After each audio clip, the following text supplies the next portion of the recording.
Bueno, y voy a llamar a la siguiente mesa, porque no tenemos tanto tiempo, a Laura Ares y a Vanina Santoro, que junto a Majo Rubin es la otra compañera que va a estar aquí en esta mesa, pero en este momento está recibiendo su diploma de doctorado, y bueno, está viniendo, pero bueno, así es el tráfico. Entonces, voy a poner la presentación que van a compartir. En esta mesa vamos a volver a hablar de otro de los temas que también tocamos en otros momentos, que es la edición en la cárcel. Es decir, hablamos mucho de escribir, de la poesía, pero también se edita. Cuando ustedes vayan a la muestra y van a ver que en esta muestra se habla de un arco de tiempo muy amplio, de 1878 al 2025. Y el 2025 está representado por una novela que se llama El velorio de los vivos, de Maximiliano Cisneros, y que es una novela que fue escrita mientras Maxi estaba preso, pero después fue editada en un taller de Fuga Ediciones, que son unas chicas que también estuvieron acá, que hacen un taller. Con lo cual las chicas también le propusieron a Maxi determinadas formas de trabajar el material, y bueno, así fue que se terminó de completar el proceso, ¿no? Y bueno, Laura Ares y Vanina Santoro son de CUSAM, y allí hacen los talleres de escritura y nos van a contar sobre esa experiencia. ¿Hace cuántos años ya? Con las mujeres desde 2021. Ahora vamos a contar un poquito la historia de ese proceso brevemente, y en el espacio del centro universitario un taller mixto desde 2023. Bueno, si van a la muestra recuerden ver ahí en la parte de Devoto esa imagen de la fundación de una biblioteca en el centro universitario de Devoto y todo lo que eso abrió a los talleres o a la universidad en la cárcel. Así que bueno, ténganlo en mente. Vos tenés ahí la presentación, ¿no? ¿La muestras? Bueno, armamos... No, igual va sola. Y cuando termina repite. Así. Sí, debería. Yo en mi casa iba sola. Bueno, hola, buenas tardes, ¿cómo están?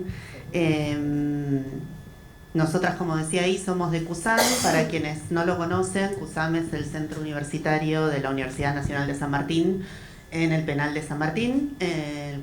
El penal de José León Suárez, que está ahí en el Camino del Buen Aire, al lado del SEAMSE. Y nosotras en realidad conocimos el CUSAM a través del seminario de literaturas del encierro que se dicta en la Universidad de San Martín por Sergio Frugoni, que está acá. Y un poco resonamos mucho con lo que se habló en la primera mesa, nos pasó esa cosa de ir a la cárcel y no despegarte nunca más de ese lugar. Y esa pregunta del por qué, ¿no?, que nos hacemos todo el tiempo. Un poco en relación con lo que decían antes acerca de cómo uno ve en esa institución los mecanismos del poder muy explicitados, pero también ahí se ven una red de lazos, de vínculos entre las personas que no se ven en otras partes también, y uno queda un poco ahí atrapado en esa red, y es un poco lo que nos pasó a nosotras cuando fuimos ahí a CUSAM. En 2021 nosotras empezamos a dar un taller convocada por una compañera que formaba parte de un programa de pabellones literarios. No va solo, ¿no? Debería. Bueno, un programa de pabellones literarios que se da en las cárceles de la provincia de Buenos Aires, que es un programa que merecería una mesa aparte para conversar, que tiene algunas características, que se dan estos talleres de lectura y escritura dentro de los pabellones, lo cual genera toda una serie de cuestiones bastante problemáticas, además de que todas las personas que habitan ese pabellón son obligadas a participar de ese taller. Entonces, bueno, es toda una dinámica bastante compleja, Y nosotras a partir de esa experiencia nos conectamos con CUSAM porque no queríamos seguir participando de ese programa, pero sí queríamos seguir trabajando con las mujeres del pabellón 4B, a donde empezamos a trabajar. Y entonces a través de CUSAM empezamos a dar ese taller en el espacio de la escuela de la unidad 47.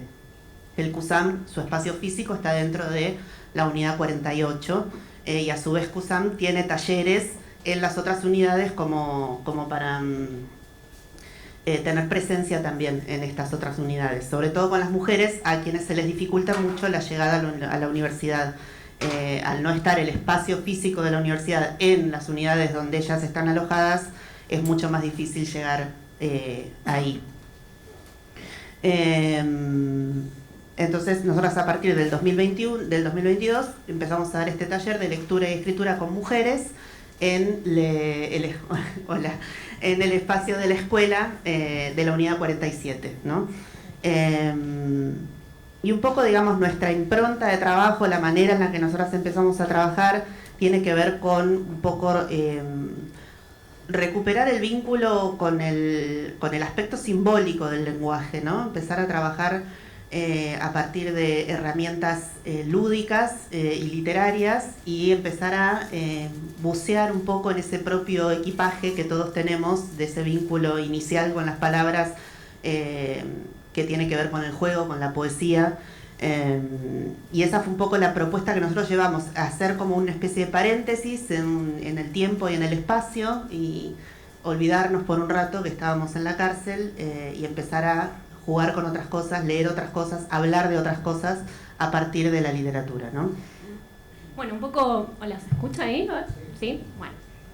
Un poco como dijo Lau, me quedé un poco impactada y voy a tomar una pequeña frase que dijo la compañera Laurana, perdón. Esas voces tienen que salir, dijo. Y a mí nos miramos y dijimos, claro, bueno, hay acá. Y eso es, o por lo menos lo que a nosotras nos impactó y desde el 2021 hizo que estemos todos los viernes en CUSAM y antes en la unidad 47. Y un poco con las herramientas y con los recursos que nosotras pudimos compartir, porque es un ida y vuelta todo el tiempo, lo que quisimos fue eso, ¿no? Esas voces tienen que atravesar los muros. Y un poco con el trabajo, con la escritura, con un trabajo poético y un trabajo, como dijo Lau, de juego, y también en leer material y producir escrituras desde ese aspecto, hasta les diría la palabra inútil, ¿no? De la literatura, que nosotros creemos un montón en eso, ¿no? En ese momento que podía borrar los momentos del pabellón, los momentos comunes para entrar al taller de lectura y escritura, jugar, escribir poesía y escucharse y compartirse. Un poco eso fue la propuesta y es la propuesta, creo que de todos, la mayoría de nuestros talleres, y también en ese espacio se empezó a generar una escritura como recuperación de la propia identidad, ¿no? Una escritura biográfica, una escritura, una narrativa, un narrar desde su propia voz y desde su propia mirada, ¿no? Por eso también, ¿no? Cómo afinamos la mirada poética o la poesía, ¿no? ¿Qué es la poesía en un aula adentro de la cárcel? Entonces, bueno, el trabajo con el recuerdo, ¿no? El trabajo con la biografía. Sí, un poco también, digamos, la posibilidad que da la poesía de encontrar una voz propia, ¿no? Empezar a jugar un poco con el ritmo, con el tono, con la propia respiración. Eso permite construir el de escritura. Y cómo esas lecturas y esas escrituras podían contribuir de algún modo a poner en orden todos los fragmentos dispersos que componen una vida, ¿no? Y cómo eso colabora también en la posibilidad de construir o de reconfigurar la propia subjetividad, ¿no? Como renarrarse de alguna manera, ¿no? Como, y y recompartirse en esos momentos que no fueron los momentos de la cárcel con sus compañeras, ¿no? Algo muy potente que pasó en esos momentos de taller fue identificarse con esas narraciones biográficas y poder saber que, como de alguna manera tener esa voz de una compañera y saber que es la voz de todas ellas, ¿no? Por eso nosotras somos, que después vamos a contar por qué nosotras somos, pero digo, hay algo también de esa red de vínculos y que se fue dando porque eran compañeras de distintos pabellones, eso también. Había un prejuicio o algo que no querían que en los talleres haya compañeras de distintos pabellones por la conflictividad, por lo que... y este taller explotó en cooperatividad, digo, fue algo muy potente y a la vez también que generó pertenencia al taller, ¿sí? Hay, no sé, las imágenes están ahí pasándose, pero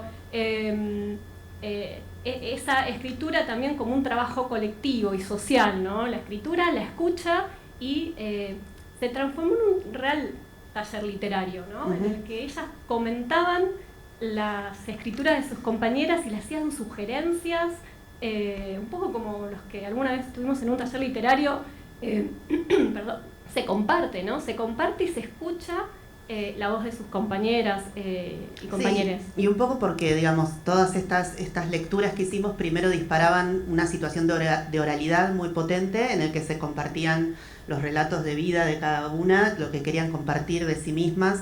Eso también generó otro tipo de vínculo entre ellas, porque después nos contaban que se iban al pabellón y seguían charlando de la vida y conocían cosas de sus compañeras que hasta ese momento, a pesar de haber estado años juntas, quizás nunca habían conversado. Y entonces el desafío fue después pasar de esa oralidad a la escritura, ¿no? O sea, cómo tomar esa circulación de voces como materia prima de la escritura. Sí, perdón, y de hecho se convirtieron en mediadoras de consignas. Alguna consigna que había gustado mucho, no todas las compañeras del pabellón la llevaban y la hacían en el pabellón. Entonces digo, eso volvía... O con las familias también. Como las familias, los hijos, las hijas que nos han mandado cosas... entonces era un rebote, pero también un salir de los muros a la familia para volver y enriquecernos, ¿no? de todo eso. Y como decía Vani, digamos, el proceso de ese pasaje de la oralidad a la escritura tuvo mucho que ver de trabajo colectivo, porque si bien cada texto es individual y tiene una autora, después esos textos se compartían en el ámbito del taller y se aportaban comentarios, reescrituras por parte de todas las compañeras, con lo cual se transformó también como en una especie de actividad social la escritura, y también con esa idea de una escritura que siempre está en proceso, ¿no? Que no es que baja el ángel de la inspiración en la página en blanco y ya, sino que la escritura se trabaja y hasta que en algún momento uno dice, bueno, acá tenemos un material valioso que nos parece que sería importante corporizar en un libro y que eso pueda salir del espacio de la cárcel y hacer su caminito. Y a partir de ahí es que nos propusimos que editar el primer libro de mujeres de CUSAM, porque hay otros libros editados en CUSAM, pero son todos de hombres. Y así es como que también quisimos hacer un cruce entre los distintos talleres de CUSAM. CUSAM tiene, además de las carreras universitarias que se dictan, se dan muchísimos talleres, una oferta muy variada de talleres de artes visuales, de culturales, etcétera. Y nos parecía importante también hacer un trabajo cooperativo entre los talleres de CUSAM para poder generar esos cruces. Entonces, hasta el año pasado había un taller de grabado en CUSAM, que es La Mancha Liberada, y entonces les dimos el material, las escrituras de las chicas, para que ellos las ilustraran. Entonces ahí el proceso fue que leyeron todo el material producido por las compañeras, anotaron palabras que les gustaban, hicieron alguna que otra de las consignas de escritura a partir de la escritura de las mujeres, y de ese trabajo surgieron algunas ilustraciones, algunas estuvieron pasando ahí en las imágenes y otras, bueno, están acá en el libro. De hecho, la portada tiene que ver con una de esas ilustraciones. Y después el proceso de edición fue también un proceso conjunto con la editorial El Grillo, que funciona en el régimen abierto de la Unidad 47. Quien coordina ahora esa editorial es Sebastián Armendano, que habíamos pedido la autorización para que esté hoy acá y no pudo ser.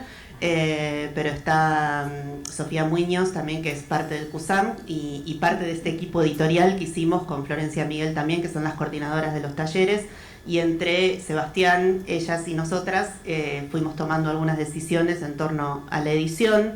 El Grillo es una editorial que nació a partir de los talleres de CUSAM, talleres de edición artesanal y de encuadernación en el 2022. Más o menos se fue conformando esa editorial y funciona dentro de las instalaciones del régimen abierto. Bueno, el también, título, les dijimos sí, que le íbamos a contar. El título y el nombre del taller, porque también surge de estos momentos así como muy potentes, y también en esto de recuperar la oralidad y de traer, digo, hasta ahora seguimos hablando de nosotras y lo que nosotras igual vamos a estar en la lectura que esperemos se queden, porque es un poco traer a las chicas acá, ¿no? Leerlas a ellas, leer su letra. Hubo un momento en el que estábamos en el taller, en esos momentos en que hasta de verdad estábamos en otro tiempo, ¿no? Como cuando pasa eso, ¿no? Estamos compartiendo y de repente, bueno, sí, estábamos en un aula en la cárcel, pero estábamos en un tiempo otro, ¿no? Y en ese tiempo otro, una compañera dijo, cuando estamos en el taller, no somos presas, somos nosotras, nosotras somos, de ahí surgió el nombre del libro. Sí. En el taller somos otras, no somos presas, somos nosotras, así dijo ella y así se llama el libro Nosotras Somos. Y el nombre del taller es La Lengua Desatada, que también fue un nombre que surgió de uno de estos momentos de conversación con ellas. Estábamos leyendo un poema de Diana Velesi y hay un verso que dice: ahora que la lengua puede desatarse para hablar.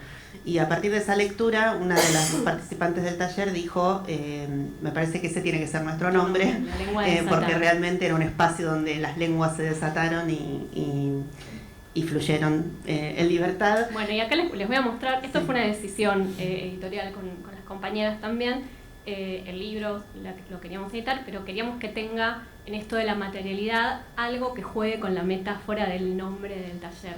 Entonces la tapa del libro, digamos, que se convierte y que tiene como, acá se desarmó, pero tiene, claro, tiene un lazo que lo ata, ¿no? O sea, ya están los libros nuevitos. Esta idea fue de Sebastián, esta la aportó el editor. Dijo, ¿por qué no ponemos un lazo atado y que haya que desatar para que se vea la lengua? Esto queda como un producto gráfico, claro, aparte que lo puedes colgar en tu cuarto. Bueno, nada, también quizás comentarles que esto también está la compañera Sofía allá, que este producto y otros productos gráficos en articulación con El Grillo y en articulación con CUSAM se van a estar vendiendo y distribuyendo con la cooperativa Las Casitas. La cooperativa Las Casitas también es algo que surgió de compañeros liberados y de profesores del CUSAM ante la necesidad de tener una opción laboral y de formación para los compañeros que están en su último tramo de la pena, digamos, cumpliéndola y en la liberación. Así que también hay una articulación con la cooperativa Las Casitas, El Grillo y los talleres artísticos de todo CUSAM. Bajo el amparo de CUSAM, ¿no? Bueno, creo que eso. No, quédense eso para la lectura. Quédense después que vamos a leer las cosas de las chicas y están lindas. Bueno, gracias. Muchísimas gracias. Sí. Hermoso. Bueno, hay algo que se puede ver en la poesía carcelaria de lo coral y de lo oral que es muy interesante para seguir pensándolo. Y además, respecto de la circulación de los libros, También en la muestra, parece que estoy vendiendo siempre lo mismo, pero hay algunos libros, por ejemplo uno de José Govelo que circuló mayoritariamente dentro de la cárcel, transformado en libro ahí dentro y recién después salió. Entonces hay toda una pregunta sobre la circulación, si es solamente adentro o si es afuera, ¿no? Pero bueno, es fascinante. Bueno, Majo, quiero que muestres tu diploma, por favor, Majo. Dale, dale. Ella es Majo Rubin y es una persona muy importante porque, forma parte del PEC, que es el programa de extensión en cárceles de la UBA, y ahí nos prestaron para esta muestra una gran cantidad de materiales. Por supuesto que la biblioteca tiene materiales muy valiosos de este tipo de publicaciones, pero obviamente que eran pocos para poder mostrarlos como corresponde, y así este préstamo de la UBA de Juan Pablo Parchuk, que también escribió en el catálogo. Ahí en la mesa tienen un código para descargarse el catálogo de la muestra gratuitamente. Y Majo nos invitaron, nos mostraron un archivo riquísimo que está alojado en un aula secreta de Puan. Bueno, una aventura, y pueden verlo en esta muestra, y es único porque ya saben que no encuentran estos materiales en cualquier lado, obviamente, así que es una oportunidad. Y bueno, Majo entonces, además es editora, estudió edición, así que nos vas a contar también. Yo voy a un poco despejar el misterio de por qué Juan Pablo Parchuk y el programa de extensión en cárceles tenemos tantos materiales, porque el programa de extensión en cárceles forma parte de la Facultad de Filosofía y Letras de la Universidad de Buenos Aires. Es un programa de extensión como otros que forman parte de la Secretaría de Extensión Universitaria y Bienestar Estudiantil. Y desde 2011 nos formalizamos como programa, especialmente pensando en reunir actividades que ya estaban ocurriendo por parte de la facultad en los centros universitarios del programa UBA 22, que es el programa fundado en el 1985, ahí a los albores de la democracia recuperada, y que, entre otras cosas, incorpora a su actividad de este programa actividades también, obviamente, de extensión, de docencia, pero también de investigación. Y en ese marco, en esta integralidad de prácticas que tratamos de construir todo el tiempo, desde hace ya 11, 12 años, más de 10 seguro, también coordinamos un encuentro nacional de escritura en la cárcel que se hace todos los años en el Centro Cultural Universitario Pacurondo, que es una de las sedes de la facultad, y que es muy importante para nosotros porque es el momento en el cual invitamos a mucha gente de todo el país que tienen programas como este, como el nuestro, digo, que tienen programas dedicados a la escritura, a la publicación, a la producción de otros materiales, también audiovisuales, por ejemplo, a encontrarnos.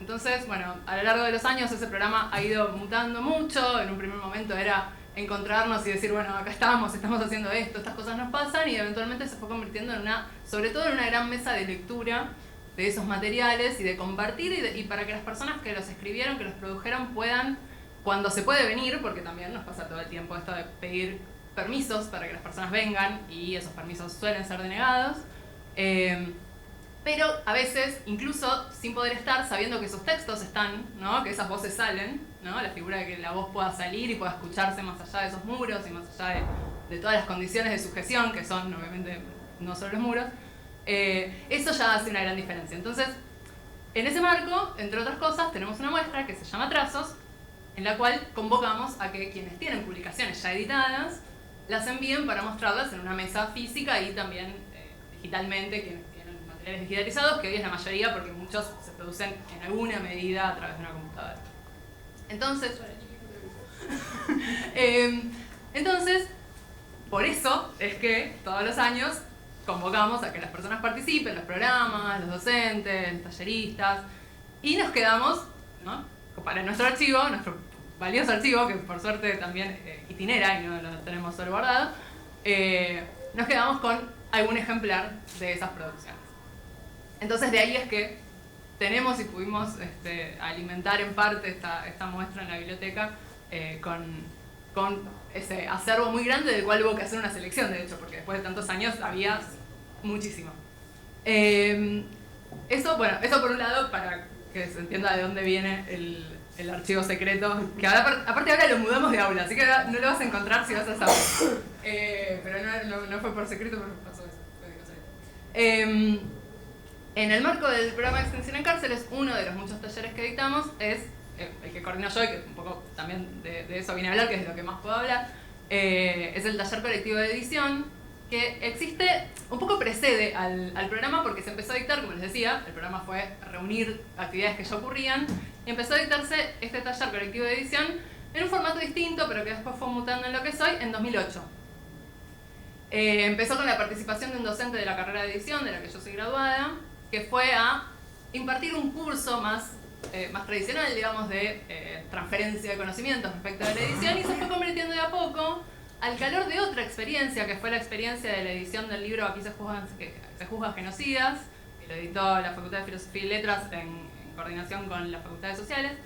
Esa experiencia dio como resultado una experimentación respecto de cómo se pueden democratizar o socializar las decisiones que hacen a la práctica editorial, y estudiantes que participaban de esa experiencia después fueron a participar del taller en ese momento en el penal de Devoto, en el Centro Universitario de Devoto, que es el primero en el cual empezamos a participar como taller. Yo en ese momento no estaba todavía, pero me sé la historia, por eso les puedo contar.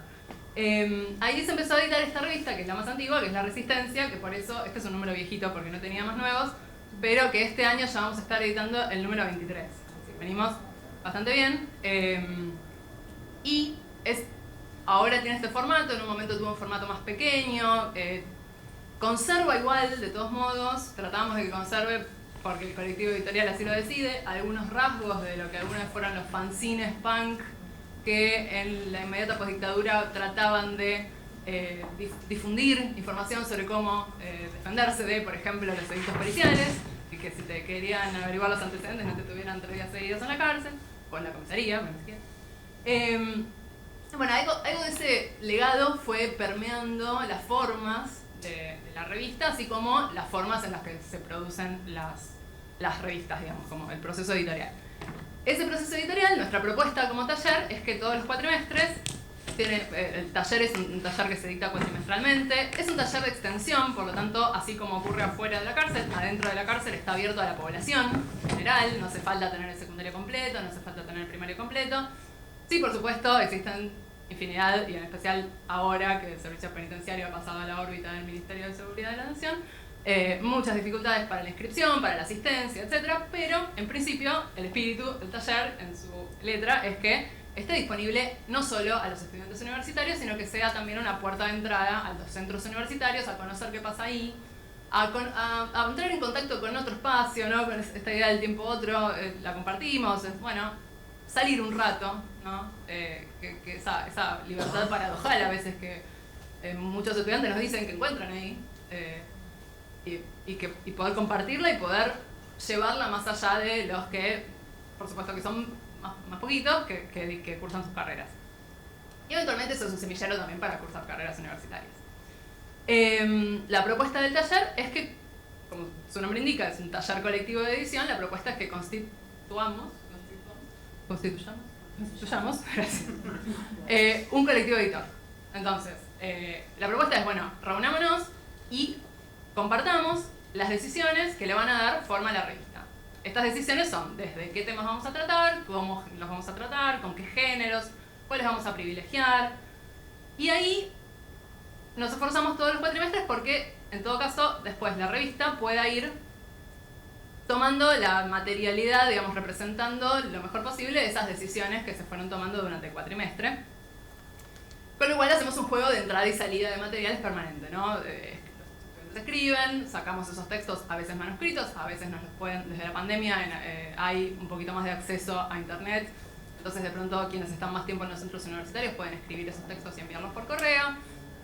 Hacemos todo un trabajo de ida y vuelta de, bueno, nos llevamos los textos, los devolvemos tipeados, corregidos, vamos viendo qué pasa en ese proceso con esos textos, cómo van cambiando, si corregimos bien, si tipeamos bien, si entendimos mal algo, si en el volver a leerlo alguien dice, no, mejor quizás, o alguien le dice, che, por ahí, no sé, repensá esto, pensemos el contexto, pensemos, ¿no? A veces esos intercambios son los intercambios del aula. El taller consiste en sobre todo, no tanto en producir, mucho de la producción ocurre fuera del espacio del taller, la producción textual más estricta, digamos, ¿no? Después las ideas sobre qué escribir, que también son parte de escribir, es así, muchas veces ocurren en el taller.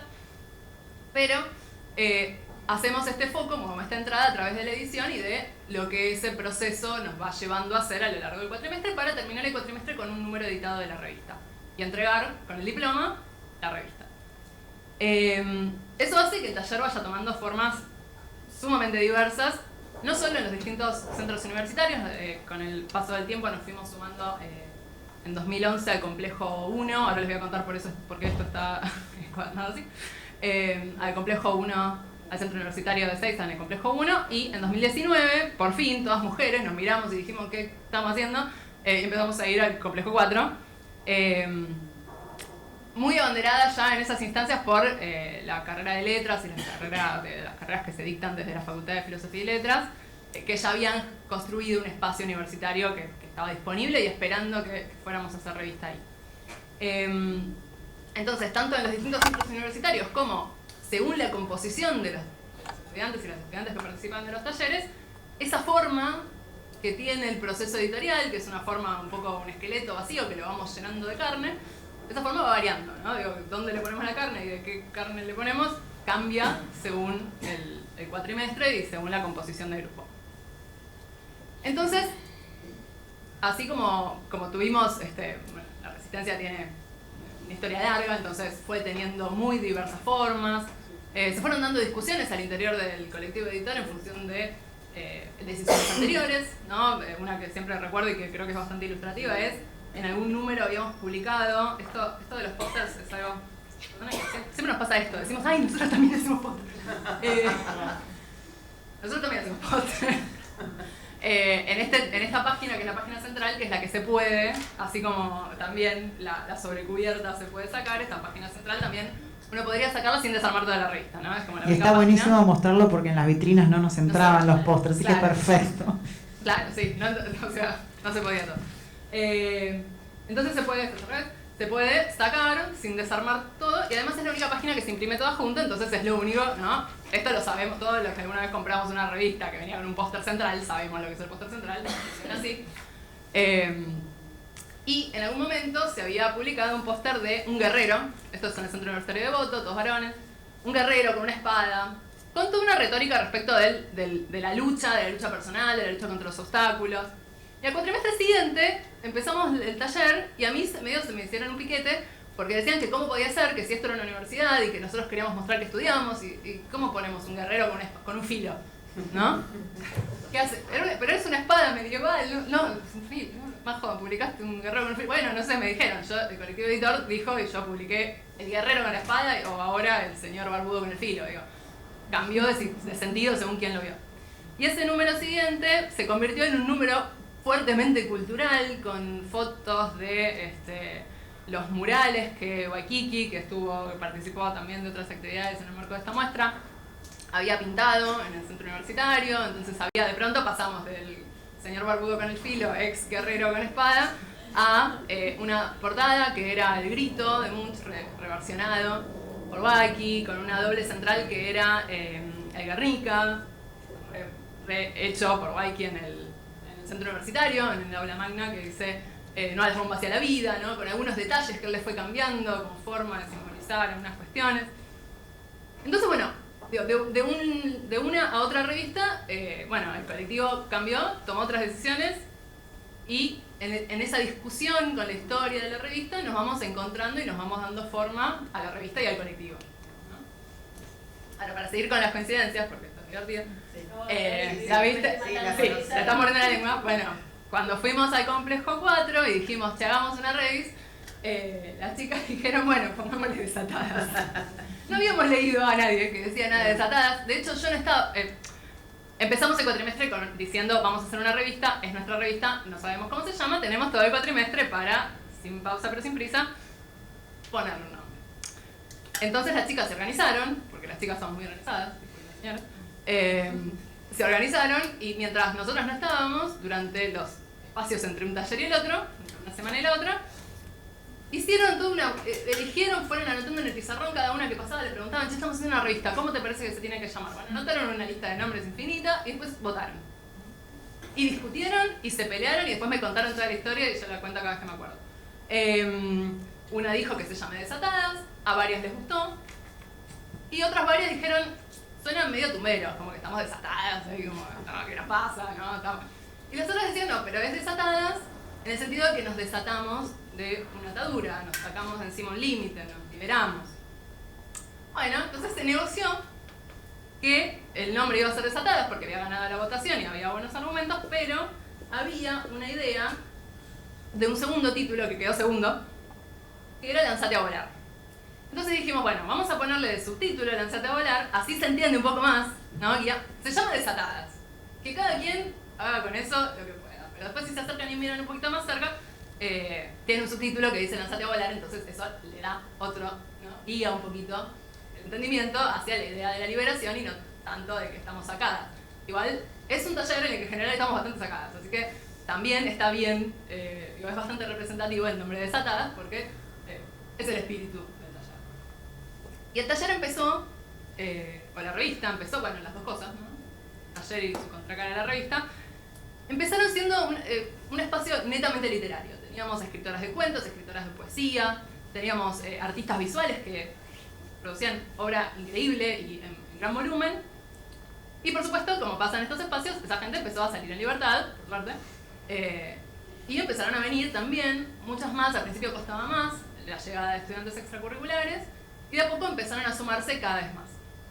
Entonces, el taller, que además se alimenta mucho de otros talleres, ahí está Juli que participa de esos talleres, de talleres de narrativa, de talleres de poesía, de talleres de escritura, empezó a incorporar esos textos como parte del acervo de la revista, pero también empezó a incorporar otras cosas que los estudiantes traían como parte de lo que ellas sentían que querían poner en la revista. Y esas cosas muchas veces eran textos mucho más breves, letras de canciones, frases que se les ocurrían. Tenemos una compañera, Cintia, que es muy buena inventando frases. Ella viene y me dice, pensé una frase. Y me dice la frase de memoria y se la sabe de memoria para siempre. Entonces era como, ¿qué hacemos? Tengo una pila de pedacitos de papel así, chiquititos, llenos de frases de Cintia. ¿Qué hacemos? No puedo poner una frase atrás de la otra, nadie lo va a leer. Entonces nos pusimos a pensar qué estaba pasando en el taller también, como para tratar de que el diseño diera cuenta de lo que era ese espacio, que era un espacio que cada vez más tenía la forma de un espacio compartido, donde nos encontrábamos y nos bancábamos mucho entre nosotras, y me incluyo, porque además, obviamente que en el contexto en el que vivimos, cada vez más una se apoya en esos espacios de camaradería, de solidaridad, de amistad.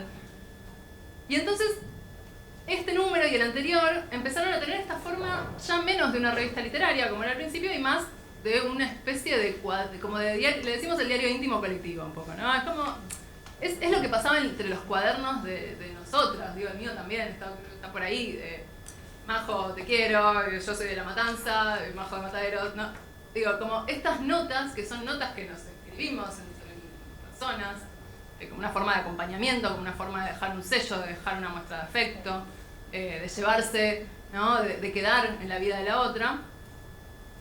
Entonces hicimos la propuesta de un diseño más en esta línea, ¿no? que pudiera dar cuenta, no solo que pudiera acomodar esos textos cortos, que era mi problema, no era un problema colectivo, a nadie le importaba necesariamente que los textos fueran cortos, el problema era cómo representar ese taller en una revista que tuviera la forma que se correspondía con lo que estaba pasando en ese espacio.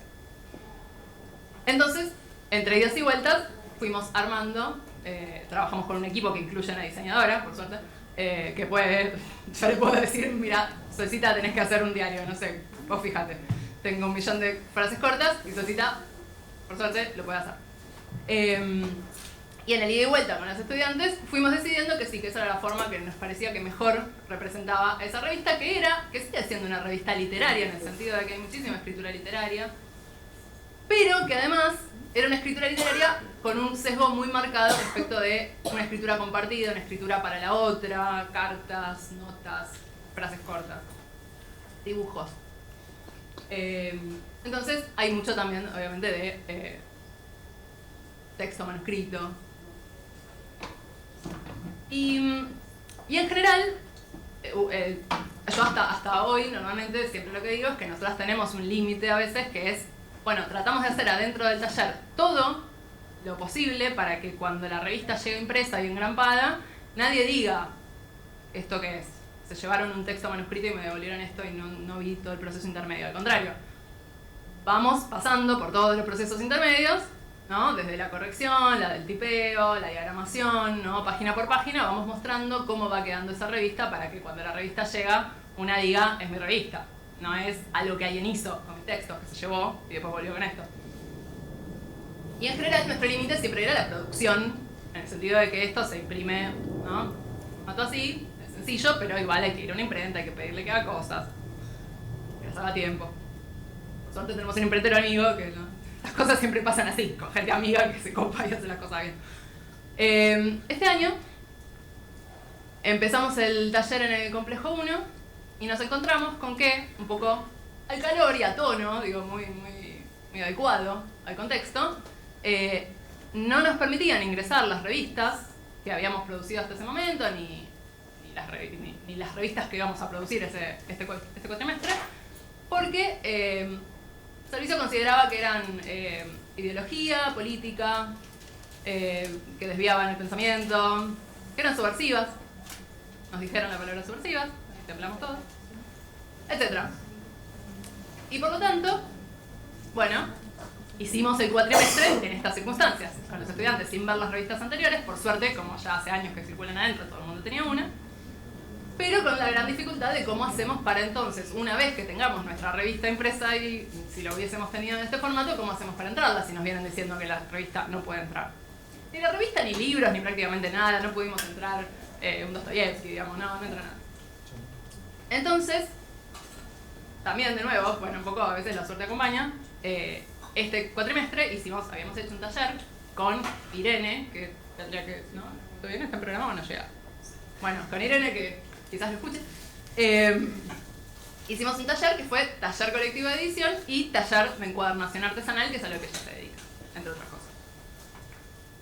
Entonces, casualmente, mientras pensábamos cómo hacíamos para entrar a la revista sin que nos la impidieran, porque los textos a mano pasaban, quizás porque la letra manuscrita no se entiende. Pero lo que no pasaba era lo que tenía forma de revista, lo que estaba encuadernado, y ahí, bueno, en algún momento nos tendremos que sentar a pensar el nivel de potencia que tiene que algo esté encuadernado en vez de que no esté encuadernado, porque la diferencia era esa. Dijimos, bueno, ¿cómo hacemos para entrar esto? Y llegamos a la conclusión con los estudiantes, porque yo por supuesto que siempre mis ideas son las peores, ¿no? Pues ahí me las mejoro. Yo dije, bueno, hagámosla más chiquita y así la podemos imprimir acá adentro, la entramos, la engrampamos. Y me dijeron, no, más chiquita no es la misma revista. Y tienen razón. Entonces dije, bueno, segunda idea que se me ocurre, la imprimimos así, pero la imprimimos sin lomo y la encuadernamos, ya que este taller también es un taller de encuadernación artesanal y la teníamos a Santa Irene que nos podía madrinar en él. Y ahí me dijeron que sí. Entonces, entre otras cosas que fuimos pensando todo el cuatrimestre, podría hablar una hora más, entre otras cosas que pensamos, una fue, bueno, entramos, fotocopias, color y blanco y negro, que es lo que es esto antes de que le hagamos la encuadernación. Y bueno, la verdad es que a mí me gustaría decir que con eso la zafamos, pero no fue tan fácil igual al final. Pero eventualmente, después de muchas idas y vueltas, logramos que los materiales entraran como fotocopias, color y blanco y negro, que es lo que es esto antes de encuadernarlo. Y lo encuadernamos adentro con esta encuadernación que yo sé que Ire quisiera que yo diga esto también. Ella todo el cuatrimestre estuvo planteando que los nombres de las digo que yo desconozco todo esto, así que cualquiera que sepa más, por favor, adelante. Pero que los nombres de muchas encuadernaciones tienen unos nombres, por ejemplo, bueno, había una que era encadenada. Y ella decía, bueno, a ver, si este taller es para también pensar los sentidos de lo que decimos, a ver si le ponemos otro nombre. Entonces, había llegado a la conclusión, Irene con el equipo, con los estudiantes, que la encuadernación no era encadenada, sino que era abrazada.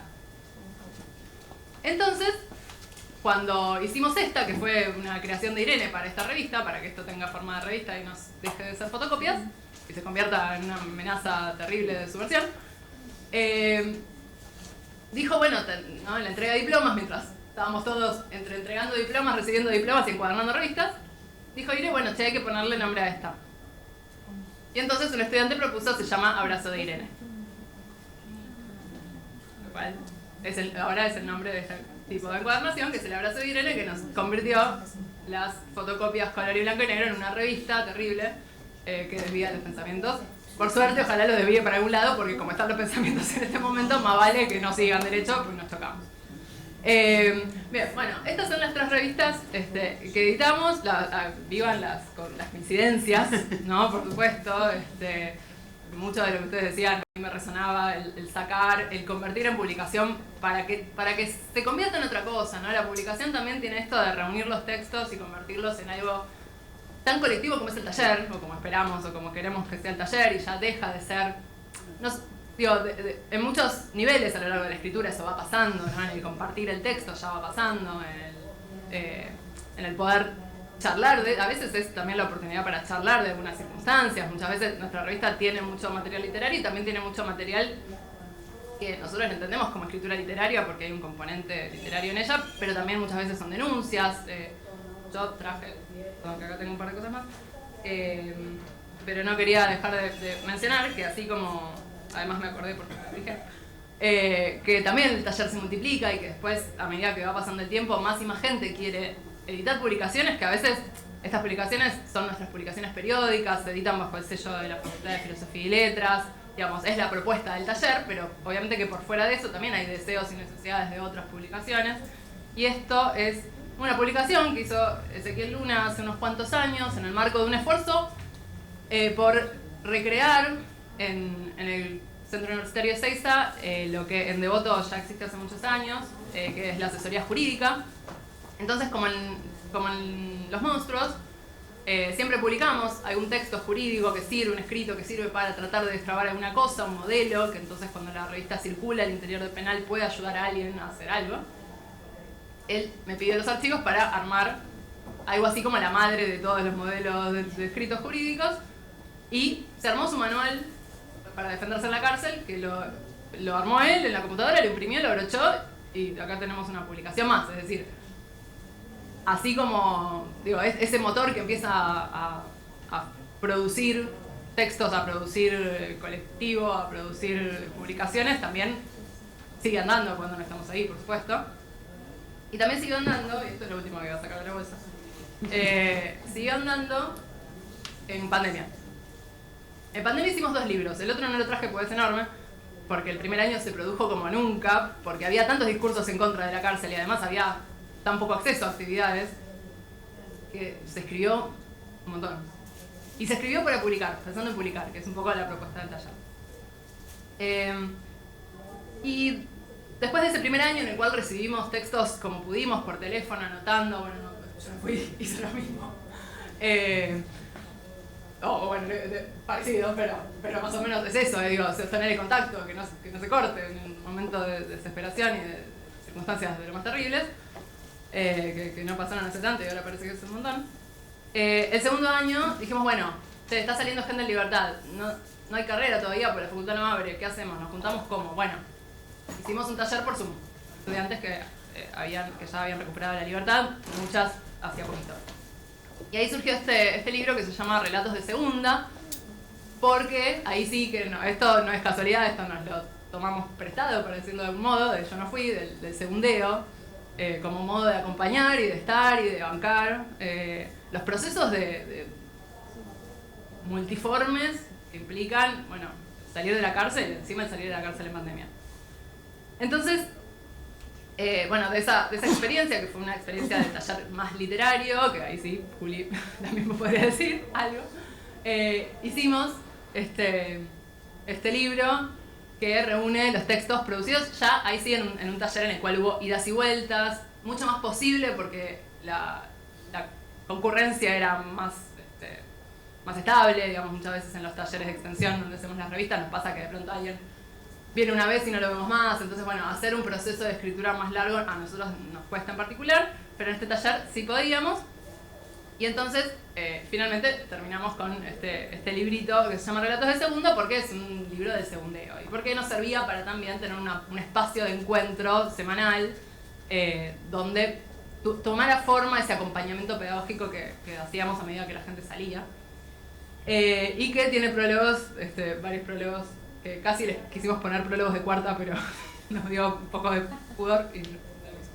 Pero bueno, básicamente ese es el trabajo que vamos haciendo, va tomando diversas formas. El eje siempre está, como decían las compañeras, en lo colectivo, en horizontalizar procesos, en un espacio que hace lo contrario, ¿no? En una institución que resta posibilidades de tomar decisiones, que resta autonomía, que resta subjetividad. Bueno, ir proponiendo lo contrario, ir haciéndole un poco frente a esas condiciones y encontrar la manera entre todos, sabiendo que no tenemos ninguna respuesta y que vamos a ser parte de esa propuesta y a ver qué podemos armar ahí, tratar de, con la escritura, con la edición, con el universo simbólico, como también decían las compañeras, hacerle frente a esas condiciones, que son condiciones materiales y que también son condiciones simbólicas muy fuertes de la causa.